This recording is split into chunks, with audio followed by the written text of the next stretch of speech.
Bonjour.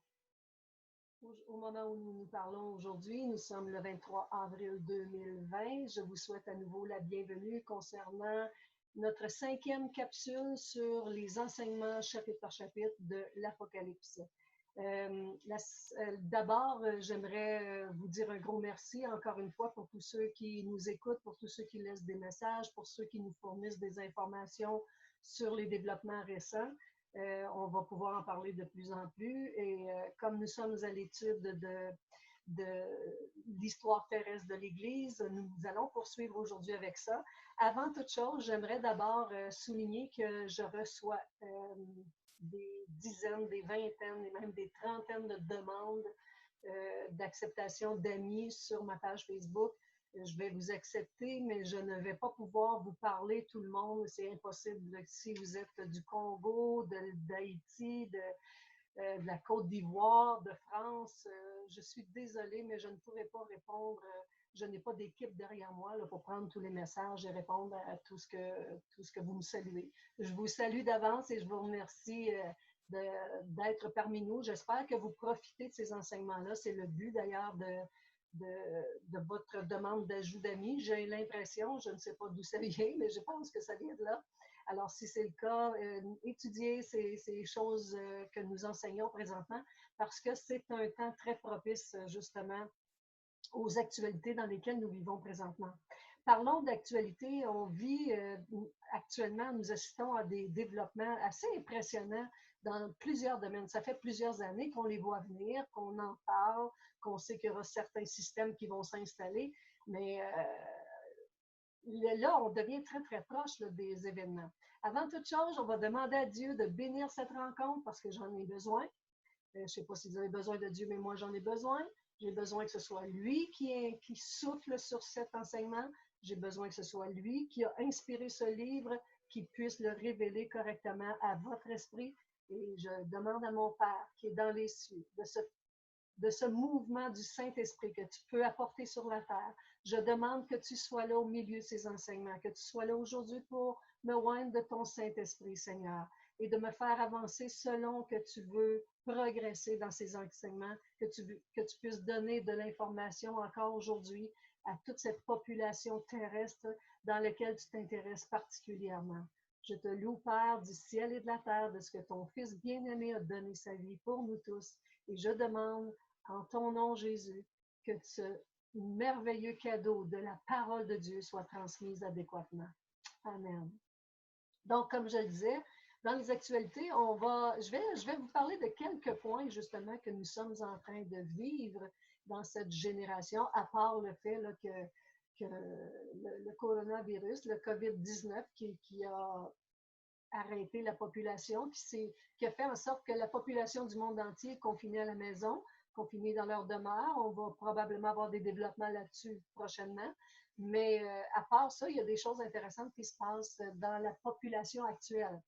Le 4 février 2019, on avait eu la signature entre des grands chefs religieux qui ont fait un pacte ensemble pour amener dans ce monde ce qu'ils appellent le village global. Ils veulent amener vraiment toute la population à avoir une seule religion, un seul mouvement religieux. Et la cause est bonne, c'est de vouloir arrêter les destructions entre religions. Mais comme nous savons que Christ n'est pas une religion et que Jésus n'a pas installé une nouvelle religion, ce sont les humains qui s'en ont fabriqué. Alors, ils sont en train de faire des associations ensemble. Il y avait une mention d'un grand rassemblement qui devait avoir lieu le 14 mai 2020, qui s'en vient. Et cependant, ça n'aura pas lieu à cause justement du confinement des habitants de la Terre. Et j'aurais jamais pensé un jour dire que nous allions vivre un confinement mondial. C'est assez exceptionnel comme situation, mais ça explique beaucoup de choses concernant les Écritures, concernant les prophéties bibliques. Ça explique énormément de développement. Surtout, ça nous met sur la piste et ça nous montre comment les choses peuvent se dérouler et comment c'est devenu possible d'avoir un seul contrôle, un contrôle mondial, un contrôle de la gestion de la terre, de la gestion financière, de la gestion religieuse. Et ces choses se développent rapidement. Comme le 14 mai, il devait y avoir un grand rassemblement qui avait été convoqué pour tous les grands dirigeants de ce monde, pas juste le système religieux, mais c'est le mouvement religieux qui le demandait. Et il faisait référence à leurs conviés comme étant soit des dirigeants d'entreprise, soit des enseignants dans nos écoles, des maîtres de l'enseignement, et pour que tout ce monde soit ramené ensemble pour une seule convocation, pour un mouvement qui va glisser vers ce village global, justement. Donc, cette réunion qui devait avoir lieu le 14 mai prochain a été reportée en octobre. Fait que ça va être des développements à considérer et à regarder. Fait que suivez les actualités, il y a beaucoup de choses qui se passent dans ce monde et je pense que c'est important de se tenir au courant.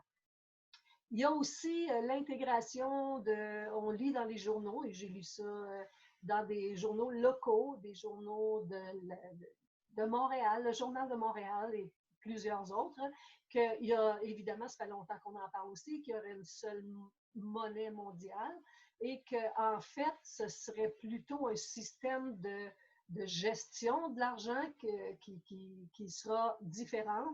On va installer probablement des puces, des micro-puces dans notre corps, soit sur notre main droite ou à quelque part qui sera suggéré pour permettre aux gens d'avoir accès à leur carte de crédit, d'avoir accès à leur permis de conduire, à leur pièce d'identité, et tout ça dans une micro-puce afin justement d'éviter un paquet de systèmes et d'avoir un peu plus de contrôle sur le terrorisme, sur le crime dans ce monde, pour savoir un peu plus où sont les personnes. Comme je vous dis, il y a toujours une bonne source, il y a toujours une bonne intention. Souvent, par contre, la source directe est moins sûre. Fait on observe ça de près. Il y a aussi des journaux qui parlent de la transhumanisation, du transhumanisme, pardon, et là, si c'est peut-être nouveau pour vous, mais on est en train de penser à des nanopuces qui vont être insérées dans le système humain afin de leur permettre d'être moins malades, d'être à l'abri de tout ça. On appelle plus ça des humains, c'est du transhumanisme. Un peu comme on a connu notre époque connaît le transgenre. Fait qu'on est en train de changer de genre au niveau sexuel, mais changer de genre au niveau humain aussi. Fait que c'est ce qui est en train de se planifier dans ce monde actuel. On en reparlera plus long et je vous partagerai des écrits qui ont été faits dans des journaux de bonne réputation. Et on a aussi cette intelligence artificielle qui prend beaucoup, beaucoup de place maintenant dans les études scientifiques. On est en train de repenser à la façon dont le monde va être géré par une intelligence artificielle, c'est-à-dire qu'on va pouvoir, dans ce monde, avoir une intelligence qui va pouvoir diriger chacun de nos gestes, chacune de nos décisions. Et on parle en termes globaux toujours. Et pour ça, il faudra aussi que si vous lisez un peu les informations, vous vous rendrez bien compte que maintenant, on essaie de faire passer la bande passante avec une fréquence 5G. Et ça, c'est dans le but de permettre justement ces installations d'intelligence artificielle et de contrôle avec la nano-puce qui permettra aux humains d'être... C'est comme des formes hybrides d'humains, en fait. On lit beaucoup aussi sur des articles de journaux concernant les complots qu'il y aurait à l'OMS, c'est-à-dire l'Organisation mondiale de la santé, avec l'obligation d'un vaccin universel, un vaccin universel pour nous enlever les problèmes de virus qui vont devenir plus fréquents. J'ai rien contre ça. Personne n'a rien contre ça, mais quand la décision vient d'un seul gestionnaire qui pourvoit aux besoins de tout un système de santé mondial, ça devient inquiétant. Ça devient probablement avec une source autre que de juste satisfaire le besoin d'enlever la maladie dans le monde. Encore à surveiller, on en parlera davantage dans les prochaines rencontres. Il y a aussi, comme on l'annonce depuis très longtemps parmi le groupe évangélique, les groupes évangéliques, ceux qui lisent la Bible, ceux qui se sont confiés en Dieu pour, euh, pour connaître les choses à venir, pour avoir la révélation des prophéties bibliques qui ont été données à cette humanité, à cette terre, aux habitants de la terre, à nous qui sommes présents et à ceux qui étaient là, aux disciples de Jésus qui sont devenus les premiers croyants et qui ont propagé l'Évangile. L'Évangile, ce n'est pas une maladie, ça. Là. Ça devient contagieux quand on le propage, mais ce n'est pas une maladie en soi, c'est au contraire une guérison. C'est une guérison contre l'ignorance, une guérison contre les mauvaises influences de ce monde, les choses mensongères qui vont contaminer le monde entier. Un jour, la Bible dit qu'il y aura un mensonge. Et on va trouver ça dans nos études prochainement aussi. Et ce mensonge va être grandiose. Ça va nous faire vraiment porter nos regards vers quelqu'un d'autre que Dieu. Mais ce quelqu'un d'autre va s'appeler Dieu, va dire de lui-même qu'il est Dieu et qu'il amènera vraiment l'humanité dans une paix permanente, alors que ce sera une tromperie. Nous avons besoin d'être aux aguets et de savoir quand ces choses vont arriver, parce que les gens disent toujours que c'est pour plus tard. J'aimerais vous lire un verset, justement, qui est écrit il y a quand même 2000 ans et plus, là, avec un des disciples, un des apôtres que Jésus a formé, et c'est l'apôtre Pierre. Il nous dit, dans les derniers jours, il viendra des moqueurs avec leur raillerie, marchant selon leur propre convoitise, et disant, où est la promesse de son avènement? Car depuis que les pères sont morts, tout demeure comme dès le commencement de la création.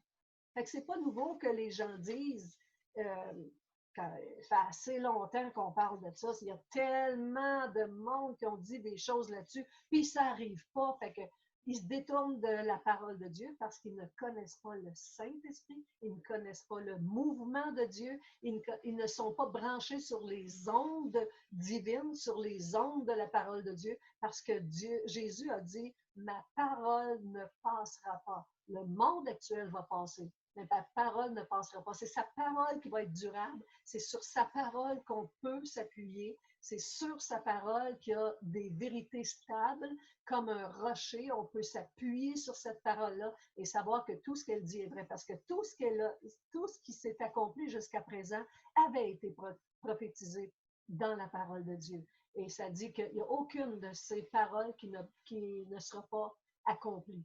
Fait que Dieu accomplit sa parole. Quand on parlait de un jour qu'il y aurait plus d'argent en circulation, je me rappelle, j'ai déjà enseigné dans les années 92, j'avais trouvé dans le journal de Montréal encore, un article qui parlait justement qu'un jour, il y aurait un moyen pour qu'on puisse ne plus avoir à transiger avec de l'argent, monnayer avec des pièces en papier ou en monnaie, parce que ça coûte énormément cher, c'est une grosse gestion. Et le jour où on va pouvoir se débarrasser de ça, on va amener beaucoup de richesses dans cette planète. On va pouvoir faire en sorte que les humains vont pouvoir transiger entre eux sans monnayer, sans qu'il y ait de travail au noir, sans qu'il... Il y a encore un contrôle qui est exercé ici, qui est recherché en tout cas. Et on n'avait pas l'impression que ça allait aboutir, mais il est entré dans nos vies le guichet automatique, est entré dans nos vies les services par Internet, on peut payer nos factures par Internet, on peut avoir transigé de l'argent par Internet, on peut transférer de l'argent à nos proches, on peut acheter par le biais du web, on peut faire à peu près tout maintenant sans avoir à manipuler de pièces en argent. Et pendant ce confinement, il y a une chose assez frappante que j'ai entendue et que vous avez entendu aussi. Et évidemment, ça va donner un élan supérieur pour retirer l'argent de la circulation. C'est que pendant ce confinement, on demandait aux habitants de la Terre de ne pas transiger avec de l'argent papier pour éviter la transmission du virus, justement.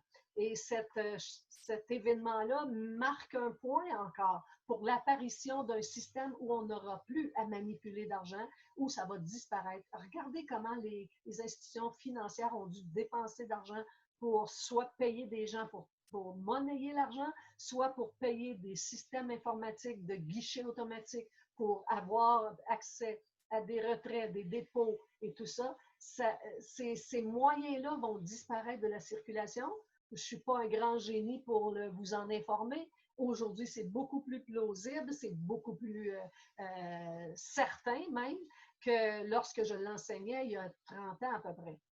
Maintenant, cet argent va disparaître de la circulation, c'est un fait, et ce qui va nous amener à avoir un système à utiliser mondial. Fait que toutes ces choses-là vont être des moyens ou des sujets que nous allons développer au cours des prochaines études.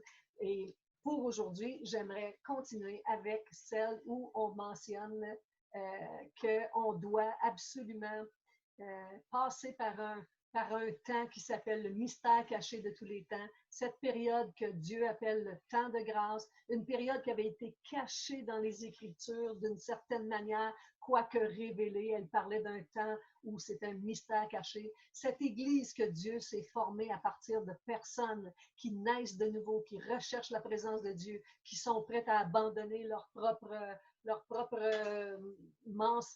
désir même de la vie pour servir Dieu, pour être à son service, parce qu'ils savent et qu'ils savent et qu'ils savent que l'avenir est entre les mains de Dieu, que Dieu a un plan et que cet avenir, c'est dans celui-là que nous voulons passer l'éternité. Et c'est offert à tous. Je vous encourage encore une fois, si vous entendez ces paroles aujourd'hui, tournez-vous vers Dieu, vers son Fils, parce que c'est en son Fils que Dieu a placé toute son affection et tout le moyen pour être sauvé est dans son Fils. Alors, nous avons besoin de connaître un peu pourquoi Jésus s'est révélé à Jean sur l'île de Patmos pour lui dire, décrire ce qui allait se passer prochainement. Pourquoi vous pensez que Dieu fait ça? Parce qu'il veut absolument vous sauver.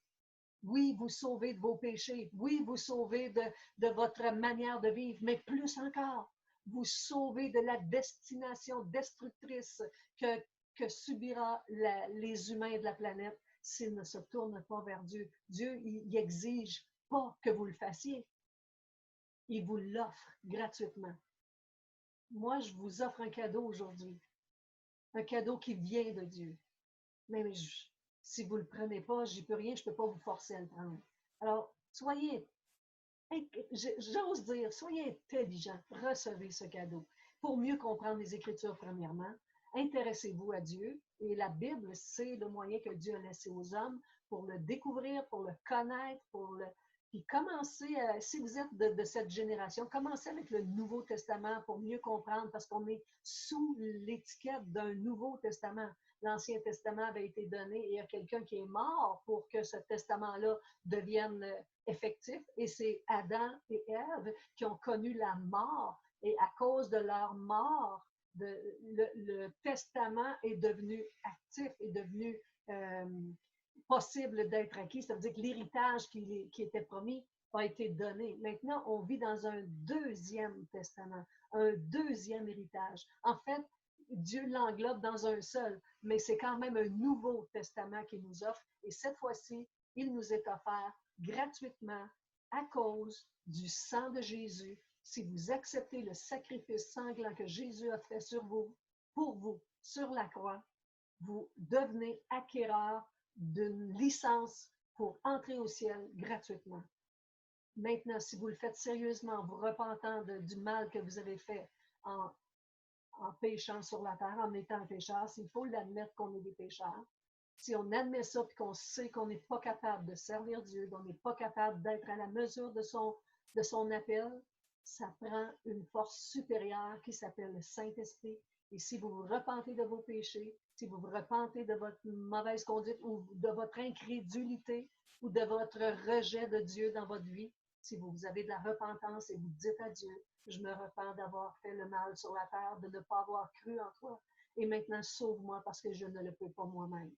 Si vous faites ces choses sincèrement, vous allez recevoir une puissance survenant sur vous, le Saint-Esprit descendant dans vos cœurs, vous enseignant toutes choses, et vous allez devenir un véritable chrétien, un membre de la maison spirituelle de Dieu, un membre effectif, un membre actif de du royaume de Dieu sur la terre.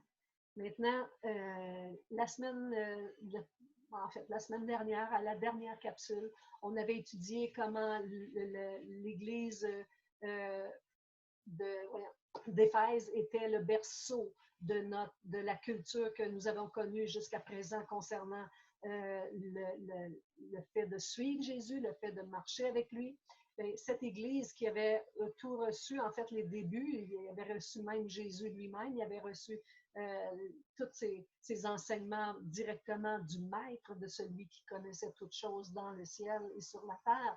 Et maintenant, ils ont propagé l'Évangile, mais ils ont, avec le temps, à cause de toutes les influences grecques, les influences romaines, les influences que le monde apportait dans ce monde, que les influences païennes apportaient aussi. Il y a eu des mélanges déjà. Et déjà, on avait vu que les Nicolaïtes avaient pris une certaine place. On parlait juste des œuvres des Nicolaïtes, que ces premiers disciples avaient vraiment résisté à ces œuvres-là. Ils avaient résisté au fait de se tourner. Et puis, s'ils étaient vainqueurs, ils recevaient le privilège de manger de l'arbre de vie dans le jardin de Dieu lorsque ça viendra le moment. Et je dois faire une petite correction aussi. J'avais dit que ça couvrait à peu près la période de 300 ans, mais je me suis réécoutée, puis c'est pas 300 ans, c'est 170 ans, c'est-à-dire jusqu'à l'an 70, à peu près. Là. Il n'y a pas de date fixe, là, mais on sait qu'après ça, va entrer sur la scène la prochaine église qui est mentionnée, c'est l'église de Smyrne. Maintenant, Jésus s'était présenté à Jean dans la première comme celui qui tient les 7 étoiles, qui est celui qui marche entre les chandeliers. Il se présentait comme ça pour que les gens, pour faire comprendre que les premiers disciples savaient que ça venait de Dieu, tout ça. Ils savaient qui était Christ, qui était celui qui tenait les étoiles dans sa main, qui était celui qui marchait au milieu des chandeliers. Maintenant, la prochaine partie, on va s'adresser à l'église de Smyrne, et c'est pourquoi j'aimerais vous amener dans la parole de Dieu, avec votre Bible, évidemment, si vous l'avez devant vous. Ouvrez vos Bibles, toujours en Apocalypse, chapitre 2, et on va commencer au verset 8, où l'église de Smyrne est mentionnée. Donc, une autre saison, une autre époque qui va nous être donnée pour comprendre dans quelle époque l'Église s'est retrouvée à ce moment-là. Si les gens de l'époque de la première Église lisaient le livre de l'Apocalypse, qui va être écrit seulement qu'à peu près des années 96, par contre, mais la deuxième Église devrait être assez en mesure de savoir ce qu'il y avait décrit dans cette lettre-là que Jean faisait circuler, justement. Alors, lisons ensemble. Chapitre 2, verset 8, et nous lirons jusqu'au verset 11. Il dit, écrit à l'ange de l'église de Smyrne, voici ce que dit le premier et le dernier, celui qui était mort et qui est revenu à la vie. Il dit, je connais la tribulation et ta pauvreté. En parenthèse, il dit, bien que tu sois riche. Et les calomnies de la part de ceux qui se disent juifs et ne le sont pas, mais qui sont une synagogue de Satan. Ne crains pas ce que tu vas souffrir. Voici, le diable jettera quelques-uns de vous en prison afin que vous soyez éprouvés, et vous aurez une tribulation de 10 jours. Sois fidèle jusqu'à la mort, et je te donnerai la couronne de vie, que celui qui a des oreilles pour entendre ce que l'Esprit dit aux églises, celui qui vaincra n'aura pas à souffrir la seconde mort. Celui qui vaincra n'aura pas à souffrir la seconde mort. Très intéressant tout ça. Alors, regardons un peu comment Jésus se présente dans cette phase, cette saison de l'histoire terrestre de l'Église. Il dit, je me présente, je suis le premier et le dernier. Il dit, j'étais mort et je suis revenu à la vie. Et encore une fois, le mot « était » ici, selon le grec cette fois-ci, pourrait être traduit par « je suis devenu mort et je suis revenu à la vie ». Pourquoi devenu? Parce que justement, le fait que Jésus n'a pas toujours été mort, il est devenu mort parce que Jésus vient du ciel. Jésus vient d'auprès de Dieu, d'auprès du Père. il n'est pas né il y a 2000 ans, quoique oui, il est né physiquement il y a 2000 ans, il est venu sur la terre dans la forme d'un enfant il y a 2000 ans, mais il existait avant. Plusieurs passages de la Bible nous mentionnent que Jésus n'est pas une création de Dieu, il est Dieu. Donc, il est venu du ciel, il s'est matérialisé pour devenir un homme, il est devenu mort, c'est-à-dire qu'il a accepté la mort pour ressusciter le troisième jour et détenir justement les clés du séjour des morts. Avec ça, avec cette présentation-là, il démontre sa divinité. Il montre qu'il n'est pas justement juste un homme, mais il prouve qu'il est vraiment Dieu lui-même. Il est à la fois la loi et l'Évangile. Jésus était à la fois dans l'Ancien Testament comme dans le Nouveau, quoique son nom est apparu dans le Nouveau seulement. Mais il était annoncé dans l'Ancien, et dans l'Ancien Testament, plusieurs de ses paroles sont mentionnées, quoique pas connues sous le nom de Jésus encore, mais il est la loi, c'est-à-dire tout l'Ancien Testament sous le système de la loi, et il est l'Évangile, ça veut dire tout le nouveau système, le Nouveau Testament, sous l'étiquette de la grâce, la faveur qu'on ne mérite pas, une faveur qui nous est donnée gratuitement.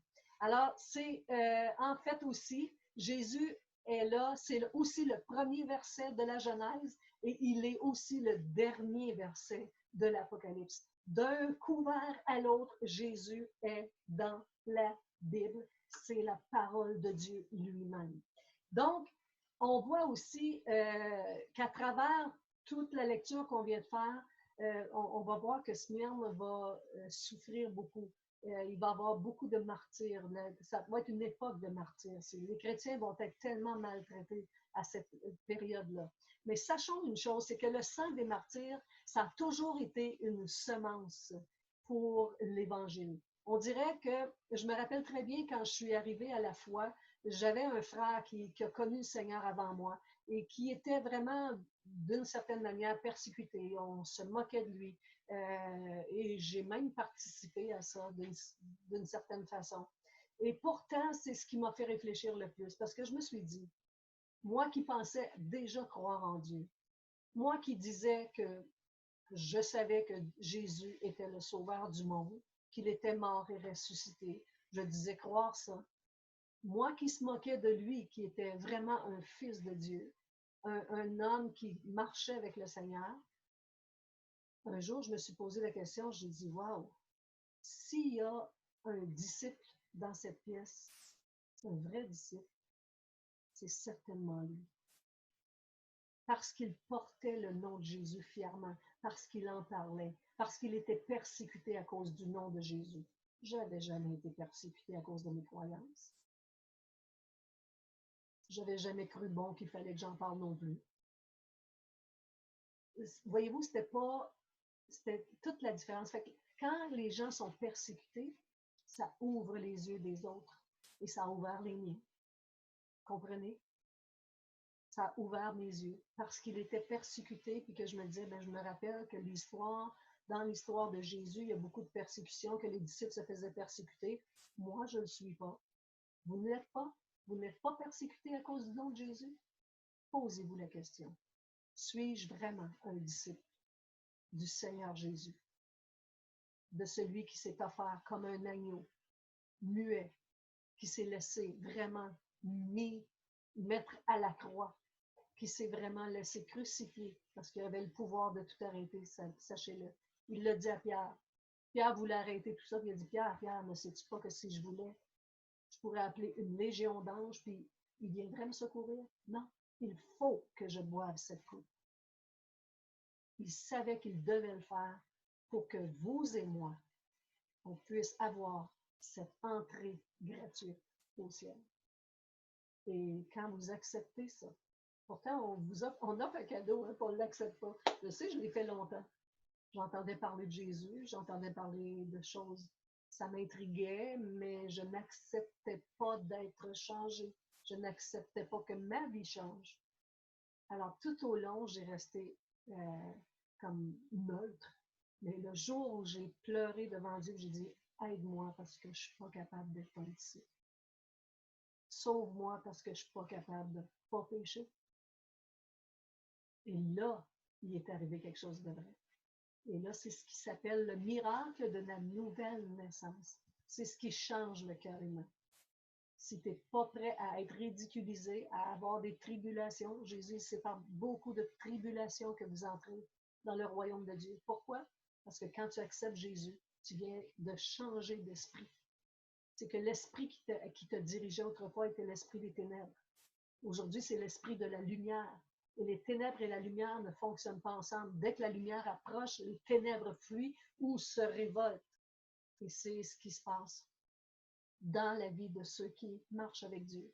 C'est pourquoi on sait que la persécution a quelque chose de bon, d'une certaine manière. C'est pas agréable, mais les disciples semblaient être assez forts pour le vivre. Et on va retourner dans les Écritures, mais comprenez que cette partie de la vie d'un chrétien est comme automatique. Ça dit que Jésus nous appelle les gens du dedans. Et pour ceux qui ne sont pas du royaume de Dieu, il les appelle les gens du dehors. Je vais partager la prochaine diapo avec vous. Je vais vous permettre de la regarder quelques instants pour vous permettre de comprendre où est-ce qu'on en est avec cette église dont nous venons de lire la description. Fait que nous proposons de regarder encore une fois cette diapositive avec nous. Fait que si vous remarquez bien ici, cette église, au moment où Jean a reçu ces informations-là, c'était une église qui était vraiment prospère, qui avait qui était réputée pour son commerce. Elle avait des écoles de philosophes, des médecins, de la science. C'était une superbe construction. Il y avait beaucoup de Juifs qui vivaient là, farouchement opposés au christianisme, par contre, aux vrais chrétiens.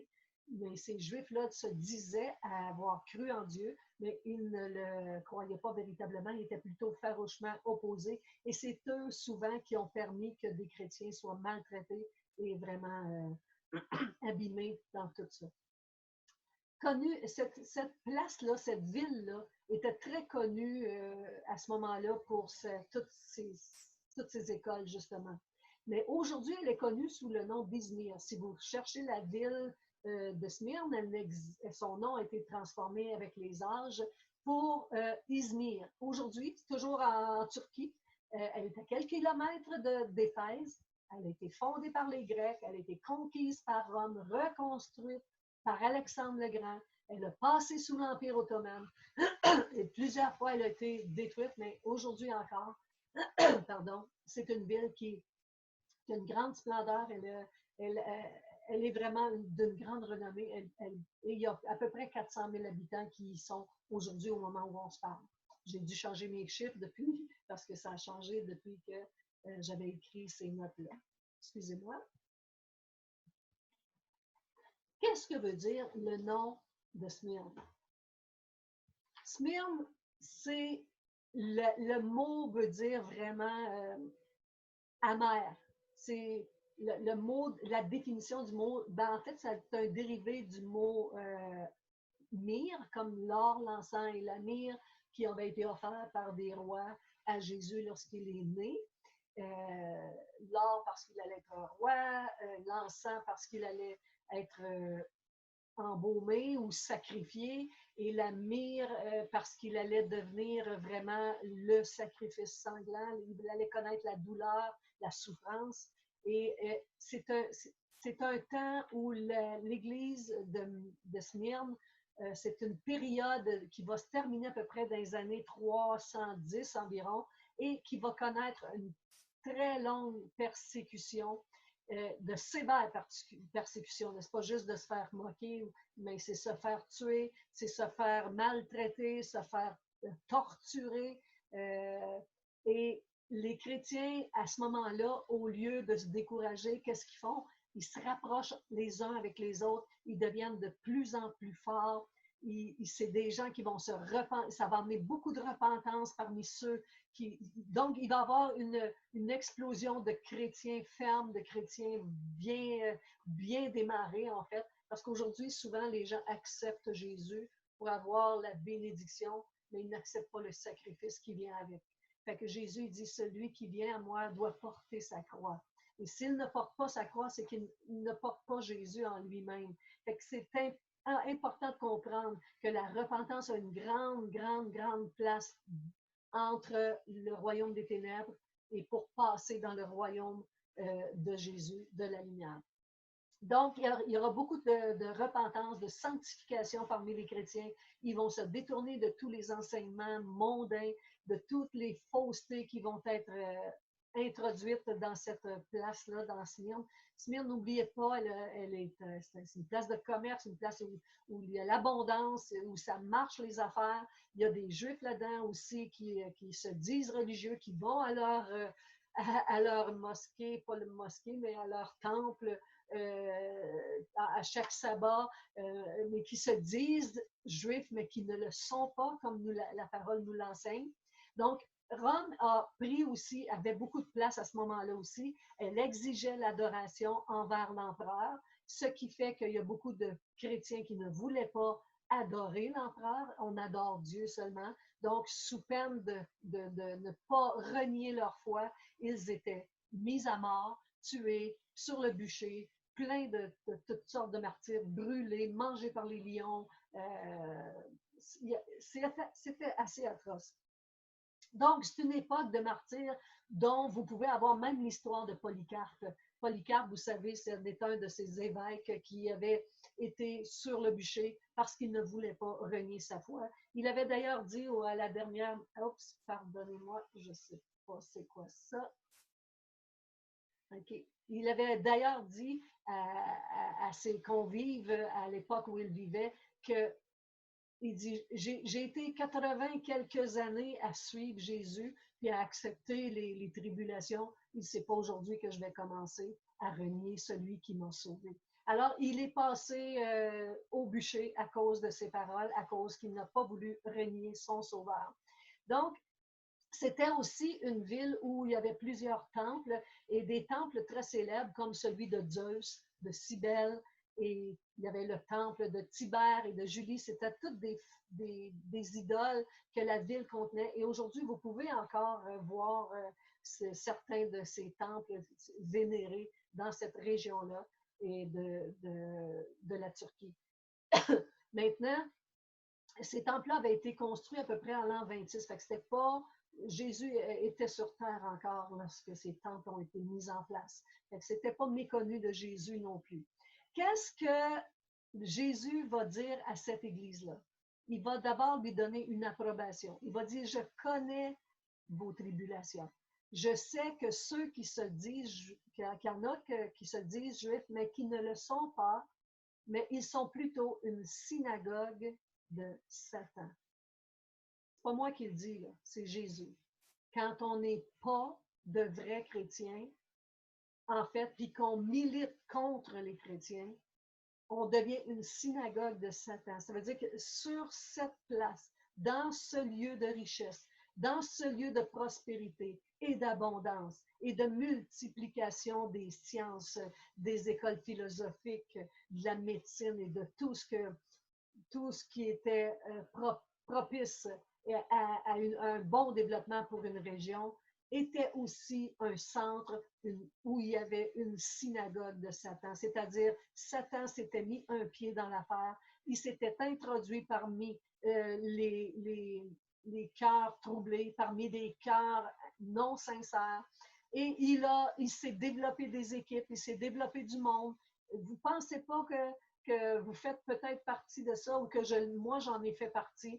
On ne se rend pas compte qu'on est développé à partir d'une influence diabolique. Et c'est ce que Jésus nous informe, que là, il y a un centre satanique qui fait en sorte que les chrétiens ont énormément de difficultés à percer, mais plus il y a de persécutions, plus les chrétiens se renforcent. C'est un peu comme dans l'histoire de l'Égypte, lorsque le pharaon avait amplifié les difficultés des Hébreux pour leur faire des briques. Ça dit que ce peuple-là devenait de plus en plus fort, plus nombreux. Il devenait vraiment, il y avait une grande postérité qui se développait malgré le fait qu'ils étaient maltraités.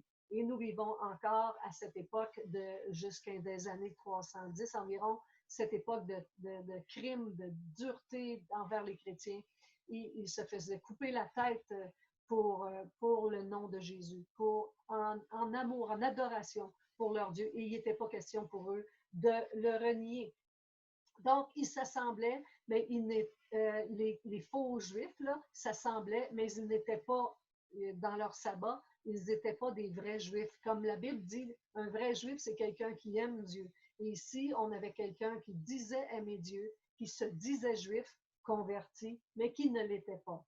Donc, ça nous fait comprendre une chose, encore une fois, c'est que dans le système d'église que Dieu a bâti, le diable s'insère, il s'immisce dans les affaires de Dieu et il trompe encore une fois l'homme partout où il est. Il vient semer sa mauvaise semence, il met des doutes, il met de son influence partout.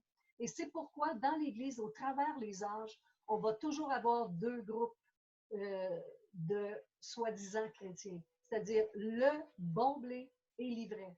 Je vous ai déjà parlé qu'à travers l'étude de l'histoire terrestre de l'Église, on a aussi l'histoire des 7 paraboles que Jésus nous donne dans Matthieu chapitre 13. Et à partir du verset 24 ici, on reconnaît l'histoire de l'ivraie et du bon blé. C'est la deuxième parabole, la première étant celle du semeur pour l'Église justement qu'on a parlé la dernière capsule. L'Église d'Éphèse, c'était vraiment la parabole du semeur. La parole a été semée dans le monde et on voit qu'il y avait de la bonne terre, où il y en avait de la moins bonne, il y avait de la terre rocailleuse, où les semences se développent différemment. Ici, on fait référence à l'époque de l'ivraie et du bon blé. Donc, il va y en avoir tout au long de l'histoire de l'Église, mais on en parle ici parce qu'elle arrive à brûle pour point avec l'Église de Smyrne, justement, où il y aura vraiment de l'ivraie qui aura été semé et dont des synagogues vont se lever, des synagogues de Satan vont se lever, ils vont prendre place, ils vont tuer les chrétiens, ils vont marcher contre le fait que Jésus est Messie, qu'ils ne reconnaissent pas que ce Jésus est Dieu, ils ne reconnaissent pas qu'il est Fils de Dieu, ils continuent de marcher dans leur fausse doctrine et ils sont même manipulés par une influence diabolique à cette époque-là.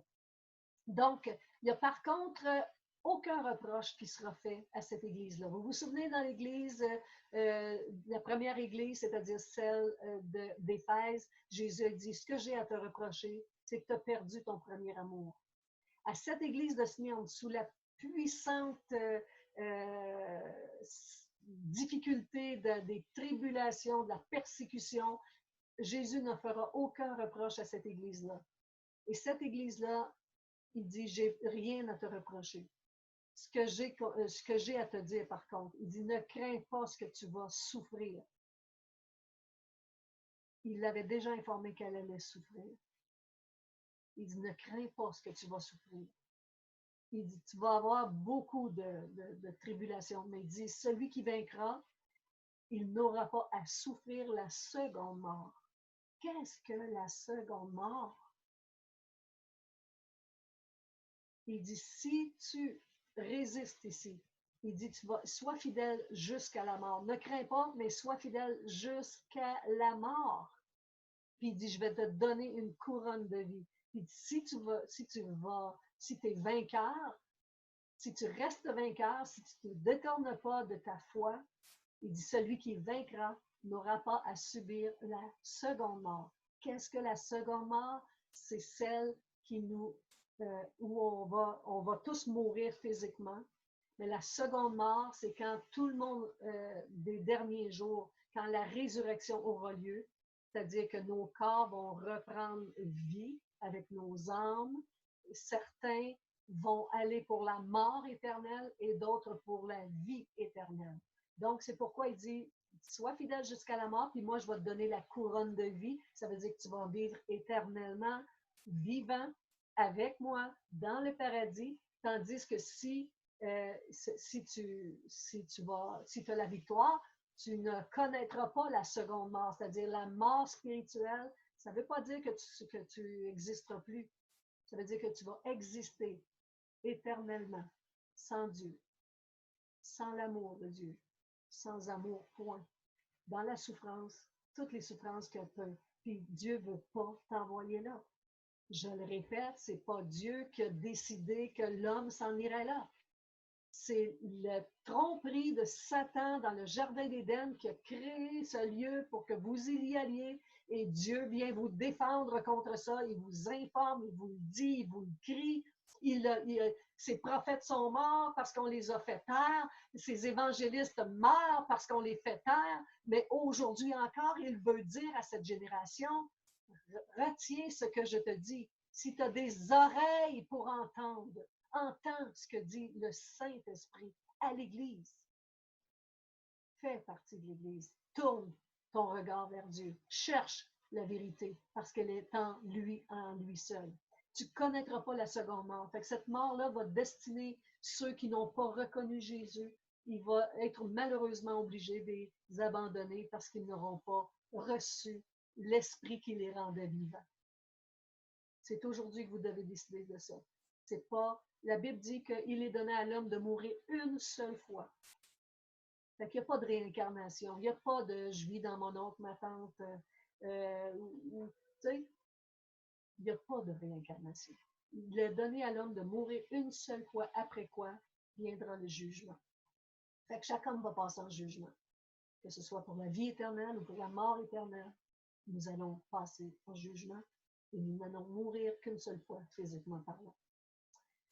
Croyez à ce que Dieu dit, parce que c'est lui qui connaît toutes choses. Pourquoi nous, les humains, on s'inventerait des choses, puis pourquoi avons-nous tellement de facilité à croire à n'importe quoi? On croit à tout. On croit, quelqu'un amène une histoire d'ange qui fait ceci, cela, puis on croit ça. Dieu a été publiquement sur la croix, est mort publiquement, est ressuscité, et s'est montré publiquement, il est parti publiquement, il est monté au ciel publiquement, et c'est écrit, c'est gardé dans les Écritures, et on ne le croit pas. Pourquoi vous pensez? Parce qu'on est dominé, conduit par le monde et l'influence des ténèbres. Raisonnez là-dessus. Réfléchissez. Pourquoi vous ne croiriez pas à une chose aussi développée, aussi prouvée? Parce qu'il y a un monde de ténèbres derrière l'histoire qui veut vous empêcher d'y croire. Pourquoi? Parce qu'il veut vous envoyer, il ne veut pas que vous profitiez du privilège que Dieu vous donne d'aller vivre avec lui pour l'éternité. Oh là là, quelle histoire! C'est donc, Smyrne connaîtra de grandes difficultés. Puis une chose intéressante qu'il lui dit, il dit, sois fidèle jusqu'à la mort, puis je te donnerai la couronne de vie. Mais il dit, en même temps, il dit, ne crains pas de ce que tu vas souffrir, tu vas être mise en prison, puis tu vas avoir des tribulations pour 10 jours. Bon, j'ai lu beaucoup de choses sur ces 10 jours en question, et évidemment, il y a beaucoup de choses qui sont dites là-dessus qui font tout du sens, mais on ne sait pas exactement quels étaient ces 10 jours. Et plusieurs exégètes pensent qu'il s'agit de la période là, sous le règne des 10 empereurs romains qui ont existé à partir de justement jusqu'en 313. Fait que peut-être que je vais les nommer ici, tous les empereurs qui étaient effectifs à ce moment-là. Donc, il y avait Néron jusqu'en 68, Dominicien jusqu'en 96, Trajan jusqu'à 117, Marc Aurèle jusqu'en 180, Septime Sévère jusqu'en 211, Alexandre Sévère jusqu'à 235, Décius jusqu'à 253, Valérien jusqu'à 257, Aurélien jusqu'en 275 et Dioclétien jusqu'en 313. On pense que les 10 jours annoncés par Jésus dans les souffrances de martyrs seraient cette période qui aurait été sous 10 empereurs romains jusqu'en l'an 313. Nous étudierons dans les prochaines capsules l'histoire de Pergame et je crois que vous allez reconnaître beaucoup de cette influence qui existe toujours aujourd'hui. Et nous connaîtrons, je pense que c'est important de bien comprendre toute l'histoire terrestre de l'Église parce qu'elle n'est pas terminée, on est toujours là. elle va se terminer un jour avec l'avènement du Seigneur, comme nous l'avons lu tantôt, que les gens ne croient pas à l'avènement du Seigneur. On en parle depuis trop longtemps, disent-ils. Mais un jour, alors que Jésus annonce, alors que la parole de Dieu annonçait un Messie, Moïse avait annoncé un Messie. Et tous les prophètes ont annoncé un Messie. Et les gens, il n'y avait plus beaucoup de foi concernant ce Messie qui devait venir. Et les Juifs étaient tellement persécutés et sous le règne de l'empereur romain, justement, à cette époque-là. Et on sait que lorsque, lorsque les Romains régnaient à la période où Jésus s'est présenté sur la terre, quand le Messie est arrivé, les gens n'y croyaient plus vraiment, mais certains ont gardé l'œil ouvert et ont cru qui il était. C'était difficile pour eux, vous savez. Jésus, là, le monde le savait qu'il était né, le père physiologique, c'était Joseph, sa mère Marie, il disait, ben, il est charpentier, comment peut-il être le Messie? Mais en tout cas, on va découvrir ça tout au long de l'histoire et je vous souhaite d'avoir un excellent temps avec la parole de Dieu. Je vous encourage à lire sur la prochaine église qui est Pergame. Ça commence au chapitre 12, au chapitre 2, le verset 12 de l'Apocalypse toujours. Je vous souhaite une excellente semaine. Soyez bénis et réfléchissez.